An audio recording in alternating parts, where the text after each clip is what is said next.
નમસ્કાર વિદ્યાર્થી મિત્રો, હું ભાવેશ વોરા આ વિડિયો લેક્ચરની અંદર આપ સૌનું હાર્દિક સ્વાગત કરું છું। આપણે ધોરણ 11 ચેપ્ટર નંબર 6 ની અંદર આ વિડિયો લેક્ચરની અંદર આપણે એની લાસ્ટ થિયરી ભણવાના છીએ, દ્વિપરિમાણમાં સંઘાત। આગળના વિડિયો લેક્ચરની અંદર આપણે એક પરિમાણમાં સંઘાત ભણી ગયા, બરાબર છે। એમાં પાછા બે પ્રકાર ભણ્યા હતા, એમાં સ્થિતિસ્થાપક અને સંપૂર્ણ અસ્થિતિસ્થાપક સંઘાત। આ વિડિયો લેક્ચરની અંદર આપણે દ્વિપરિમાણમાં સંઘાત ભણવાનો છે, બરાબર। અને એને એક રિલેટેડ આપણે જે ઉદાહરણ ચોપડીમાં આપેલું છે એ ભણવાનું છે, બરાબર। તો શરૂઆત કરીએ ચેપ્ટર નંબર 6 ધોરણ 11 કાર્ય ઉર્જા અને પાવરની સૌથી છેલ્લી થિયરી દ્વિપરિમાણમાં સંઘાત, બરાબર। એટલે અહીં આગળ છે આ દ્વિપરિમાણમાં સંઘાત। આકૃતિ બરાબર ધ્યાનથી પહેલા સમજી લો। આ m1 દળનો પદાર્થ છે, એનો વેગ છે v1i, બરાબર। અને આ m2 દળનો પદાર્થ છે, એ પ્રારંભમાં સ્થિર છે, પરિણામે તેનો વેગ v2i બરાબર શું આવશે 0, બરાબર। m1 અને m2 દળના બે પદાર્થ છે, એમાં m1 દળનો પદાર્થ ગતિ કરે છે, જ્યારે m2 દળનો પદાર્થ સ્થિર છે, બરાબર। અહીં આગળ m1 દળનો પદાર્થ એનો વેગ છે v1i અને m2 દળનો પદાર્થ એ પોતે સ્થિર અવસ્થામાં છે, એ પોતે સ્થિર પડેલો છે, બરાબર છે।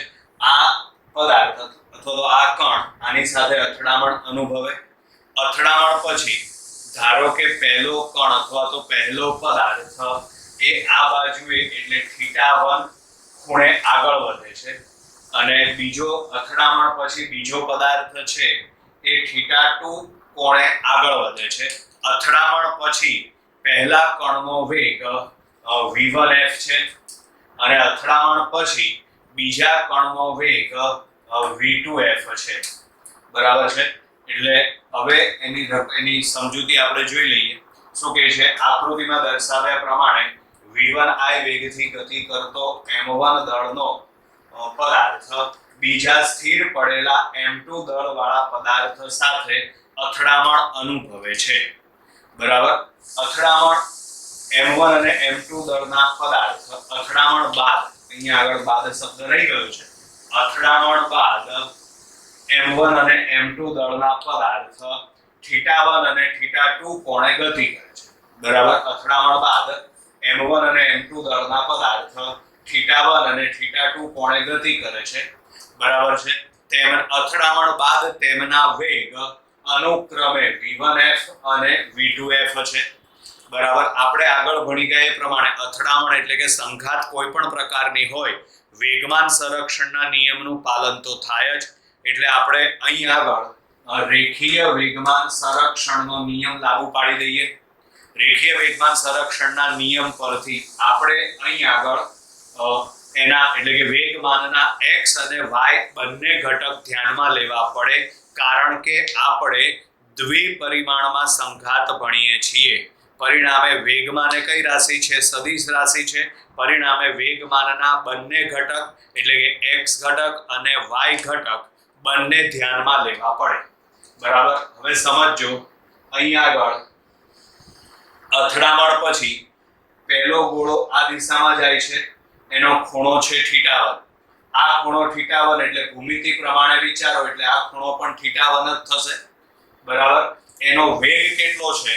તો અથડામણ પછી એનો વેગ છે v1f, પરિણામે અથડામણ પછી એનું વેગમાન કેટલું આવે? તો એનું વેગમાન આવશે m1 v1f સદિશ। વેગમાન સદિશ રાશિ છે ને, એટલે અથડામણ પછી પહેલા ગોળાનું વેગમાન કેટલું આવશે? m1 v1f સદિશ। આ વેગમાનના બે ઘટકો પડશે, એમાં ખૂણો θ1 છે, પરિણામે ખૂણાની નજીકનો ઘટક m1 v1f cos θ1, જ્યારે ખૂણાથી દૂરનો ઘટક m1 v1f sin θ1, બરાબર છે। અથડામણ પછી પહેલા ગોળાનો વેગ કેટલો છે? તો પહેલા ગોળાનો વેગ v1f, પરિણામે અથડામણ પછી પહેલા ગોળાનું વેગમાન કેટલું થશે? m1 v1f સદિશ, બરાબર, અને પરિણામે અથડામણ પછી આપણે એના વેગમાનના ઘટકો વિચારી લઈએ તો ખૂણો θ1 છે, ખૂણાની નજીકનો ઘટક આવે cos, માટે m1 v1f cos θ1, અને દૂરનો ઘટક આવે sin, માટે m1 v1f sin θ1. ક્લિયર?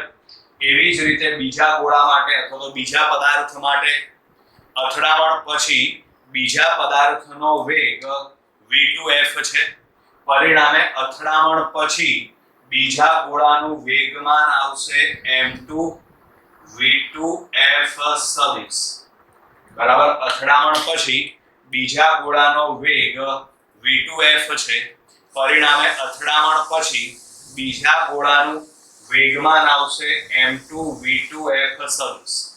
અહીં આગળ એના વેગમાનના બે ઘટકો પડશે. આ ખૂણો છે θ2, પરિણામે ખૂણાની નજીકનો ઘટક આવશે m2 v2f cos θ2, દૂરનો ઘટક આવશે m2 v2f sin θ2. આ થિયરીમાં અગત્યનું છે આ વેગમાનના ઘટકો પાડવાના. બરાબર, આમાં વેગમાન છે m1 v1f, આ ખૂણો છે θ1, ખૂણાની નજીકનો ઘટક આવે cos, માટે m1 v1f cos θ1, દૂરનો ઘટક આવે sin, માટે m1 v1f sin θ1. એવી જ રીતે અથડામણ પછી બીજા ગોળાનો વેગ v2f છે, પરિણામે બીજા ગોળાનું વેગમાન m2 v2f થશે. ખૂણો છે θ2, માટે વેગમાનના બે ઘટકો m2 v2f cos θ2 અને m2 v2f sin θ2. ક્લિયર અહીં સુધી? હવે આપણે આના x અને y ઘટકો વિચારી લઈએ. તો સૌથી પહેલા એના x ઘટક. બરાબર છે, તો આ જે ગોળો છે એનો x ઘટક વેગમાનનો x ઘટક. બરાબર, તો આ તો x અક્ષની દિશામાં જ ગતિ કરે છે, આકૃતિમાં બતાવેલું જ છે. પરિણામે એના વેગમાનનો x ઘટક શું આવશે? તો એના વેગમાનનો x ઘટક આવશે m1 v1i. બરાબર, એટલે અહીં આગળ લખ્યું m1 v1i. બરાબર, હવે આ તો સ્થિર અવસ્થામાં છે એટલે એનો x ઘટક 0 આવશે. અથડામણ પછી આનો x ઘટક આકૃતિમાં બતાવેલો છે m1 v1f cos θ1, અને આનો x ઘટક આવશે m2 v2f cos θ2. બરાબર, પરિણામે x ઘટક m1 v1i બરાબર m1 v1f cos θ1 વત્તા m2 v2f cos θ2. માત્ર તમારે x ઘટક સરખાવવાના છે. પછી હવે આપણે y ઘટક સરખાવીશું. બરાબર, એટલે અહીં આગળ હવે y ઘટક સરખાવો. તો આ ગોળો આ પદાર્થ કઈ દિશામાં ગતિ કરે છે? x અક્ષની દિશામાં. પરિણામે એનો y ઘટક 0 આવશે. આ તો સ્થિર અવસ્થામાં છે એટલે એનો y ઘટક 0 આવશે. એટલે કે અથડામણ પહેલા એટલે કે પ્રારંભિક અવસ્થામાં y ઘટક 0 થઈ જશે. બરાબર, હવે અથડામણ પછી આનો y ઘટક છે m1 v1f sin θ1, જે ધન y દિશામાં એટલે પ્લસ લેવાનું. જ્યારે આનો y ઘટક છે m2 v2f sin θ2, જે નીચે તરફ એટલે કે ઋણ y દિશામાં છે, એ આપણે માઈનસ લેવાનું થશે. એટલે આમાં લખેલું છે m1 v1f sin θ1 minus m2 v2f sin θ2. આ એના y ઘટક થઈ ગયા. હવે આપણે અહીંયા આગળ એવું માની લઈએ, ધારો કે આપેલ જે સંઘાત, આપેલ જે અથડામણ છે ને એ સ્થિતિસ્થાપક અથડામણ છે. સ્થિતિસ્થાપક અથડામણમાં આપણે આગળના વિડિયો લેક્ચરમાં જોયું હતું કે ગતિ ઊર્જાનું પણ સંરક્ષણ થાય, અને જો ગતિ ઊર્જાનું સંરક્ષણ થાય તો અથડામણ પહેલાની ગતિ ઊર્જા બરાબર અથડામણ પછીની ગતિ ઊર્જા લખાય. બરાબર, ધારો કે આપેલો સંઘાત સ્થિતિસ્થાપક છે, પરિણામે ગતિ ઊર્જાનું પણ સંરક્ષણ થાય. અને જો ગતિ ઊર્જાનું સંરક્ષણ થતું હોય તો શું લખી શકીએ આપણે? અથડામણ પહેલાની ગતિ ઊર્જા બરાબર અથડામણ પછીની ગતિ ઊર્જા. ચલો, એમાં અથડામણ પહેલાની ગતિ ઊર્જા, તો આની ગતિ ઊર્જા આવશે 1/2 m1 v1 i no square. આની ગતિ ઊર્જા આવશે 0. પરિણામે અથડામણ પહેલાની ગતિ ઊર્જા 1/2 m1 v1 i no square બરાબર અથડામણ પછીની ગતિ ઊર્જા ચલો તો અથડામણ પછીની ગતિ ઉર્જા માટે આની ગતિ ઉર્જા આવશે 1/2 m1 v1f નો સ્ક્વેર અને આની ગતિ ઉર્જા આવશે 1/2 m2 v2f નો સ્ક્વેર. એટલે અહીંયા આગળ 1/2 m1 v1f નો સ્ક્વેર વત્તા 1/2 m2 v2f નો સ્ક્વેર. હજી આમાં આગળ સાદું રૂપ આપવું હોય તો 1/2 ઉડાડી દો, એ પ્રમાણે સાદું રૂપ આવે, પણ આપણે એની કોઈ જરૂરિયાત નથી. બરાબર, ચોપડીમાં આપેલું નથી એટલે આપણે અહીં આગળ આ થિયરી પૂરી થઈ. દ્વિપરિમાણમાં સંઘાત બહુ સહેલી થિયરી છે. એક પરિમાણમાં સંઘાતની થિયરીઓ લાંબી છે. એનું કારણ કે એમાં આપણે બધા વેગના અને એના સૂત્ર મેળવવાના હતા. બરાબર છે, જ્યારે આમાં એવી કોઈ વસ્તુ મેળવવાની નથી તમારે. બરાબર, હવે આના રિલેટેડ એક દાખલો છે, ઉદાહરણ 6.13. જે થિયરી આપણે ચલાવી એના રિલેટેડ એક દાખલો છે, ઉદાહરણ 6.13. આકૃતિ 6.10 માં. હવે આકૃતિ 6.10 એટલે તમે ટેક્સ્ટ બુક ની અંદર જોશો એટલે આ જ આકૃતિ છે. બરાબર, એટલે મેં આની અંદર ફરીથી આકૃતિ દોરેલી નથી. આકૃતિ 6.10 માં સમાન દળ m1 બરાબર m2 ના બે બિલિયર્ડ્સ બોલ. બિલિયર્ડ્સ બોલ એટલે પેલી રમત આવે છે ને, બરાબર, દડેથી દડાને મારવાની જે રમત આવે છે, બરાબર, એની અંદર જે વ્હાઇટ કલરનો દડો હોય એ વ્હાઇટ કલરનો દડો બીજા બધા દડાને મારશે. પરિણામે એને મારક કહેવાય, ક્યુ કહેવાય. બરાબર છે, અને જે દડાને આપણે મારવાનો હોય એને શું કહેવાય? ટાર્ગેટ. બરાબર, એટલે બીજી રીતે કહીએ ને તો આ જે દડો છે એ ક્યુ કહેવાશે અને અહીં જે દડો હશે એ ટાર્ગેટ કહેવાશે. બરાબર, એટલે અહીંયા આગળ છે આકૃતિ 6.10 માં સમાન દળ m1 બરાબર m2 ના બે બિલિયર્ડ્સ બોલ વચ્ચેની અથડામણ દર્શાવેલી છે.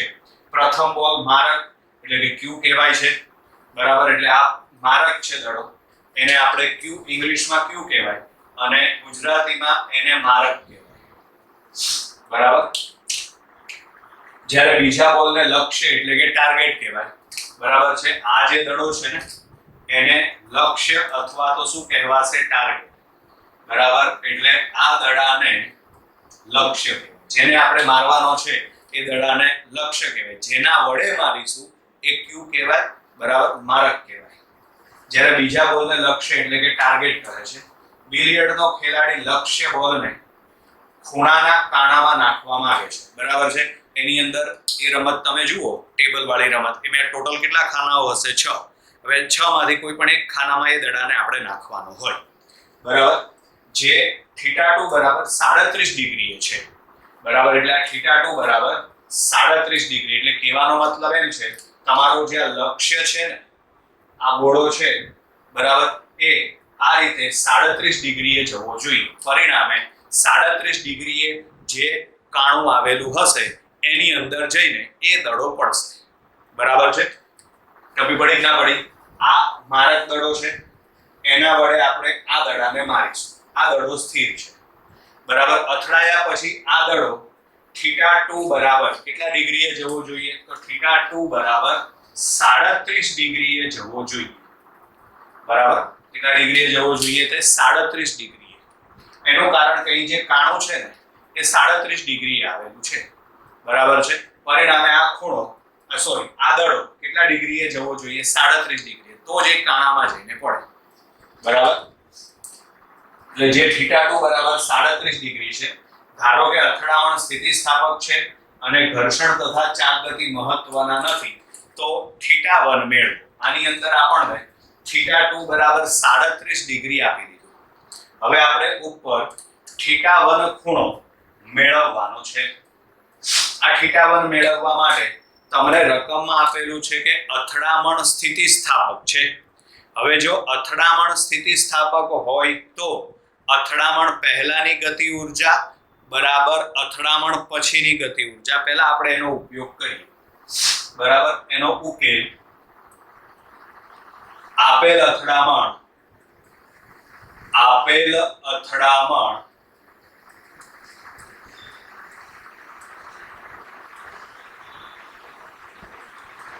સ્થિતિસ્થાપક છે. પરિણામે અહીં લખાશે અથડામણ પહેલાની ગતિ ઉર્જા બરાબર અથડામણ પછીની ગતિ ઊર્જા. ચલો, અથડામણ પહેલાની ગતિ ઊર્જા એટલે 1/2 m1 v1 i no square. બરાબર, કારણ કે આ જ દડો ગતિમાન અવસ્થામાં છે, આ દડો સ્થિર છે, એટલે આની ગતિ ઊર્જા આવશે 0. બરાબર. અથડામણ પછીની ગતિ ઊર્જા, તો અથડામણ પછી આ દડાની ગતિ ઊર્જા કેટલી આવશે? 1/2 m1 v1 f નો સ્ક્વેર. અને આ દડાની ગતિ ઊર્જા કેટલી આવશે? 1/2 m2 v2 f નો સ્ક્વેર. બરાબર, એટલે અહીંયા આગળ આવશે 1/2 m1 v1 f નો સ્ક્વેર 1/2 m2 v2 f નો સ્ક્વેર. હવે આની અંદર આપણને બંનેના દળ એક સરખા આપેલા છે. બંનેના દળ એક સરખા આપેલા હોય એટલે સામ સામે એક કિંમત ઉડી જશે અને સામ સામે 1/2 પણ ઉડી જશે. બરાબર, એટલે અહીંયા આગળ પરંતુ m1 બરાબર m2 છે. m1 બરાબર m2 એટલે અહીં m2 છે ને, ત્યાં તમે m1 મૂકી દો એટલે આ બાજુથી જમણી બાજુથી શું કોમન નીકળશે? 1/2 અને m1 કોમન નીકળે અને સામે પણ 1/2 m1 છે જ, એટલે એ પદ ઉડી જશે. માટે અહીં આગળ આવશે હવે v1 i નો સ્ક્વેર બરાબર v1 f નો સ્ક્વેર વત્તા v2 f નો સ્ક્વેર. બરાબર, આને આપણે સમીકરણ નંબર 1 આપી દઈએ. બરાબર, આ ઉપરાંત આપણે આગળ ભણી ગયા છીએ અથડામણ ગમે તે પ્રકારની હોય, વેગમાન સંરક્ષણના નિયમોનું પાલન તો થાય જ. માટે અહીં આગળ રેખીય વેગમાન સંરક્ષણનો નિયમ લાગુ પાડી દઈએ. તો રેખીય વેગમાન સંરક્ષણના નિયમ પરથી, ચલો, તો રેખીય વેગમાન સંરક્ષણના નિયમ પરથી પ્રારંભિક વેગમાન એટલે કે અથડામણ પહેલાનું વેગમાન બરાબર અંતિમ વેગમાન એટલે કે અથડામણ પછીનું વેગમાન. ચલો, તો અહીં આગળ અથડામણ પહેલાનું વેગમાન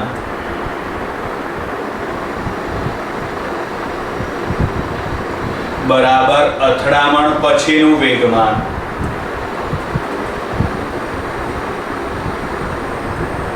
તો હવે આમાં અથડામણ પહેલાનું વેગમાન, તો અથડામણ પહેલાનું વેગમાન, આનું વેગમાન આવશે m1 v1 i સદિશ. આપણે ઘટકો નથી પાડવાના, આમાં થિયરીમાં આમાં ઘટકો લીધા હતા, હવે આપણે ઘટકો નથી લેવાના, સદિશ સ્વરૂપ લેવાનું છે.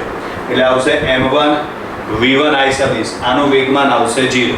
અથડામણ પછીનું વેગમાન, તો અથડામણ પછીનું વેગમાન m1 v1 f સદિશ વત્તા m2 v2 f સદિશ. ચલો, અથડામણ પહેલાનું વેગમાન, તો એમાં પહેલા ગોળાનું વેગમાન આવશે m1 v1 i સદિશ વત્તા બીજા ગોળાનું વેગમાન આવશે 0 બરાબર અથડામણ પછીનું વેગમાન, તો અથડામણ પછી પહેલા ગોળાનું વેગમાન આવશે m1 v1 f સદિશ વત્તા અથડામણ પછી બીજા ગોળાનું વેગમાન, તો બીજા ગોળાનું વેગમાન m2 v2 f સદિશ. પરંતુ રકમમાં આપ્યું છે એ પ્રમાણે m1 બરાબર m2. ચલો, m1 બરાબર m2 હોય તો અહીં m1 આપણે લખી દઈએ, તો આ બે માંથી m1 કોમન નીકળે, સામ સામે m1 ઉડી જાય, માટે v1 i સદિશ બરાબર v1 f સદિશ વત્તા v2 f સદિશ. બરાબર, આ સમીકરણ નંબર 2. બરાબર, ચલો, હવે આપણે આને સદિશ પ્રમાણે ઉકેલી નાખવાના. ચલો, બંને બાજુ આપણે એનો માનાંક લઈ લઈએ. માનાંક એટલે એનું મૂલ્ય, તો માનાંકમાં v1 i સદિશ બરાબર માનાંકમાં v1 f વત્તા v2 f સદિશ. ચલો, હવે આપણે બંને બાજુ વર્ગ કરી દઈએ. બંને બાજુ વર્ગ કરી દો ને એટલે આપણે એનું મેજિક ઇક્વેશન પ્રમાણે સાદુરૂપ આપવાનું થાય. ચલો, બંને બાજુ વર્ગ કરી દો એટલે v1 i નો સ્ક્વેર બરાબર આ બાજુ આવશે હવે v1 f નો સ્ક્વેર વત્તા v2 f નો સ્ક્વેર વત્તા 2 v1 f v2 f cos theta.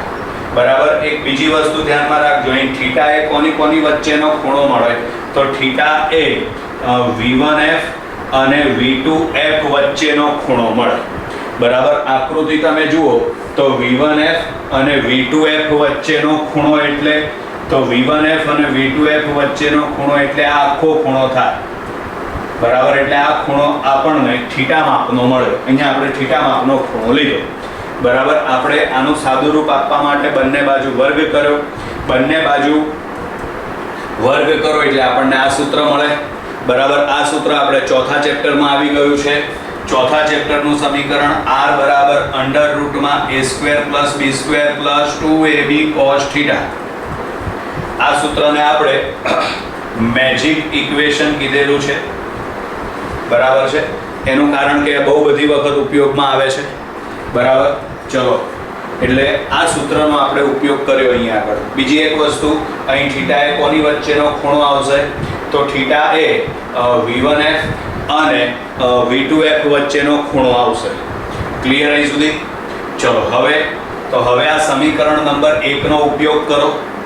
V1F² વત્તા V2F² એના બરાબર શું લખાય? તો એના બરાબર V1I². એટલે આ જુઓ તો આપણે અંડરલાઈન કરેલું પદ જુઓ તો એના બદલે V1I² લખાય. અંડરલાઈન કરેલું પદ જુઓ તો એના બદલે V1I² લખાય. તો માટે અહીં આગળ આવશે V1I² બરાબર V1I² વત્તા 2V1F V2F cos θ. હવે આ સામે V1I² ઉડી જાય. બરાબર, તો માટે અહીં આગળ આવશે 0 બરાબર 2V1F V2F cos θ. આ આખું પદ સામે છેદમાં જતું રહેશે. તો એનો મતલબ એમ થાય કે cos θ બરાબર 0. હવે કોસની કિંમત 0 ક્યારે આવે? તો જ્યારે થીટા 90 ડિગ્રી હોય ત્યારે. તો માટે અહીં આગળ થીટા બરાબર 90 ડિગ્રી એટલે કે π/2 પણ લખાય. હવે આકૃતિ તમે જુઓ ધ્યાનથી. બરાબર, અહીં દર્શાવેલું છે આ ટોટલ ખૂણો કેટલા માપનો થયો? થીટા. તો થીટા બરાબર θ1 + θ2 લખાય. આકૃતિ ધ્યાનથી જુઓ. આ આખો ખૂણો આપણે થીટા માપનો લીધો તો થીટા બરાબર θ1 + θ2 લખાય. એટલે અહીં આગળ થીટાના બદલે θ1 + θ2 બરાબર 90 ડિગ્રી. એમાં θ2 બરાબર 37 ડિગ્રી તો આપણને આપેલા જ છે. માટે અહીં આગળ θ1 θ2 બરાબર 37 ડિગ્રી બરાબર 90 ડિગ્રી. ચલો, 37 ને સામે લઈ જાઓ તો એ પ્લસ છે તો માઇનસ થશે. એટલે 90 - 37. તો માટે θ1 બરાબર આવશે 53 ડિગ્રી. બરાબર, એટલે કે આમ θ1 જે ખૂણો છે ને એ આપણને 53 ડિગ્રીનો મળશે. ક્લિયર વિદ્યાર્થી મિત્રો? બરાબર છે.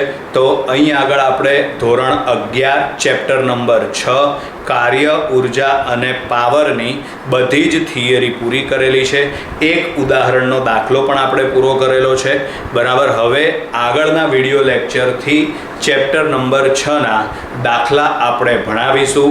એટલે તમે લોકો ચેપ્ટર નંબર 6ની અંદર આવતા જે બધા સમીકરણ છે, અમુક નિયમ છે, એ બધા ધ્યાનથી એક વખત તૈયાર કરી લેજો, એક વખત વાંચી લેજો. એટલે દાખલામાં તમને કોઈ તકલીફ પડે નહીં. બરાબર વિદ્યાર્થી મિત્રો? તો અહીં આગળ આપણે આ ધોરણ 11 ચેપ્ટર નંબર 6 કાર્ય, ઉર્જા અને પાવરનો લેક્ચર પૂરો કરીએ છીએ. Bye bye.